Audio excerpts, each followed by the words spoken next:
Channel Voices is sponsored by Meter. Meter helps partners deliver a complete networking stack, wired, wireless, and cellular, with no upfront costs and ongoing recurring revenue. Offer your customers the best in connectivity while building a more profitable services business. Thanks to Meter for sponsoring. Go to meter.com/channelvoices to apply now. That's meter.com/channelvoices to find out how to partner with Meter and accelerate your business.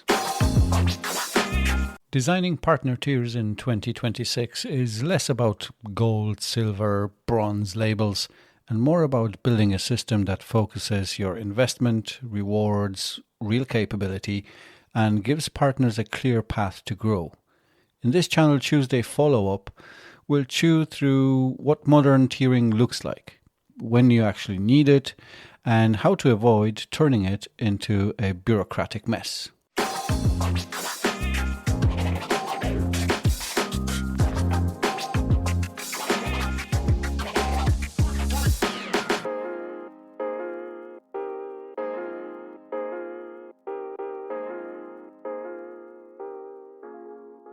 Happy Channel Chewsday, friends.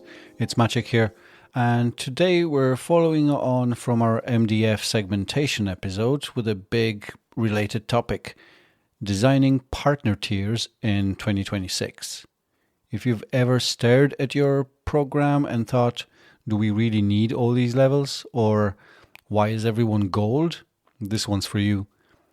Partner tiers are one of the oldest tools in the channel playbook, but they're quietly being reinvented. Let's break this episode into chunks. First, when and why you actually need tiers at all.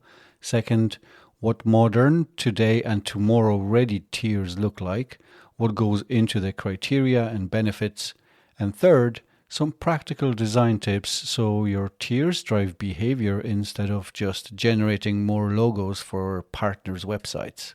So, do you even need partner tiers?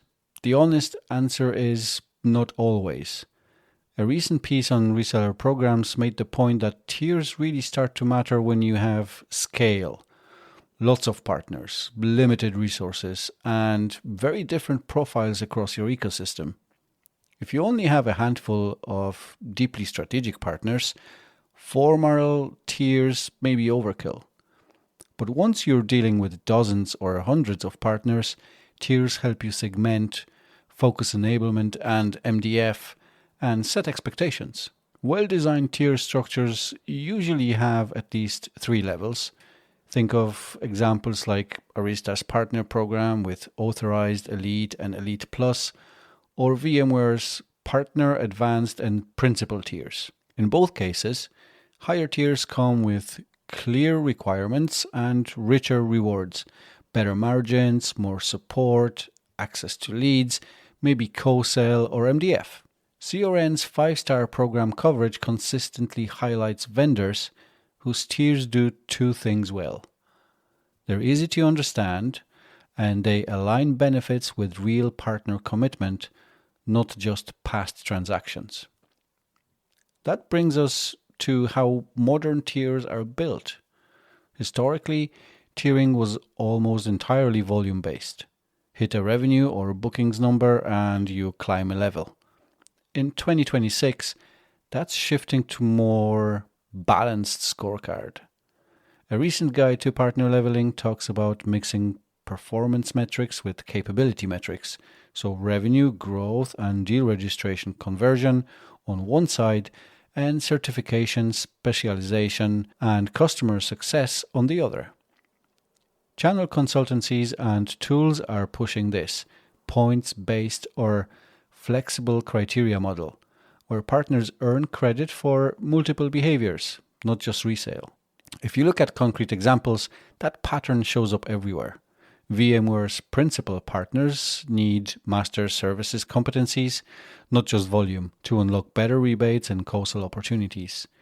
ESET's Partner Connect program, which earned a 5-star CRN rating, combines a tier structure with stackable margins and simple role-based training, so partners can progress by growing both revenue and skills.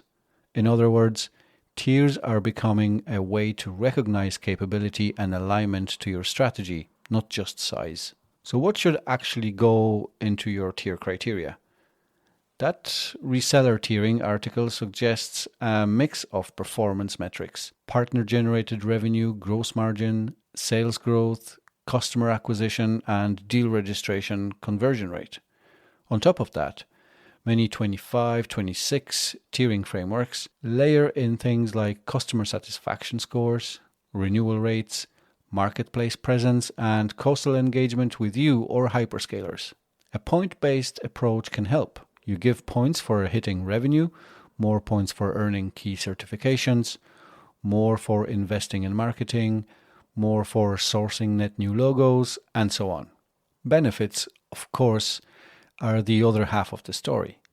Crossbeam's partner tiers cheat sheet makes a sharp observation.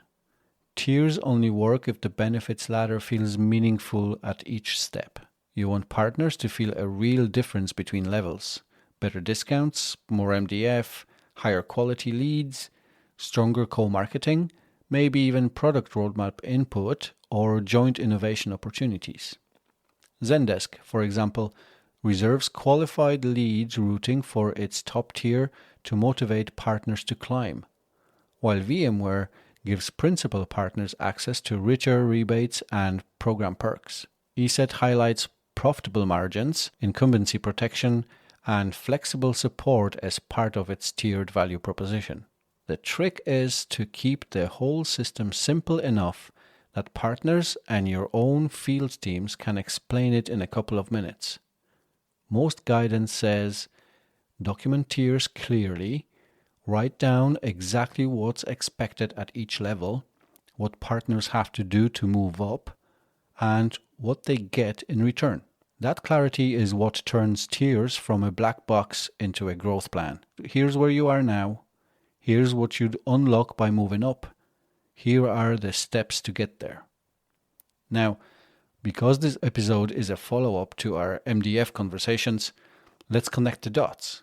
When you link MDF to tiers and specializations, your design choices really start to matter. Top tiers might get access to proposal-based MDF, joint planning, and co-branded campaigns, while base tiers get fixed or activity-based micro grants tied to simple prepackaged plays. Specialized partners, say in cloud, security, or a vertical, might unlock dedicated MDF tracks tailored to those plays. If your tiers don't reflect those capability layers clearly, you'll struggle to use MDF strategically. So, how do you actually design or refresh your tiers without breaking everything? Recent tiering guides and partner ops blogs recommend treating your first or next tier model as a benchmark, not a one and done system. Start by mapping your current partner base. Who are your strategic growth and long tail partners? Which ones are critical in specific regions or verticals? Then define 3 to 4 levels that reflect meaningful steps in commitment and capability. Maybe register, select, advanced, and elite. From there, decide which criteria really matter for you in 2026. If your roadmap and market are all about co-sell and cloud marketplaces, you might weigh points heavily towards cloud skills, marketplace listings, and joint wins with hyperscalers. If customer success is your North Star, you may require top tiers to hit certain renewal or NPS thresholds, not just revenue. And if you're trying to build out services-led partners, you could mirror VMware's approach and use services competencies as a key gate to the highest tiers. Most importantly, build in feedback and iteration. Crossbeam's cheat sheet suggests regularly gathering partner feedback and looking at real data to refine your tiers. Maybe you discover that your mid-tier is overcrowded, while almost nobody makes it to the top tier because requirements are misaligned with your market reality. Or you realize that a certain criterion, say a high training quota, is blocking otherwise strong partners who operate in smaller markets. That's your cue to adjust, tweak point weights, clarify requirements, or even create new paths tailored to different partner types. like resellers versus ISVs versus SIs. So the big idea today is this. Partner tiers are not just labels for your partner directory. They're one of your sharpest tools to segment your ecosystem, steer investment, and signal what good looks like. A well-designed tier model makes it obvious where you should spend your enablement, sales attention, and MDF, and gives partners a transparent ladder to climb as they deepen their skills and commitment.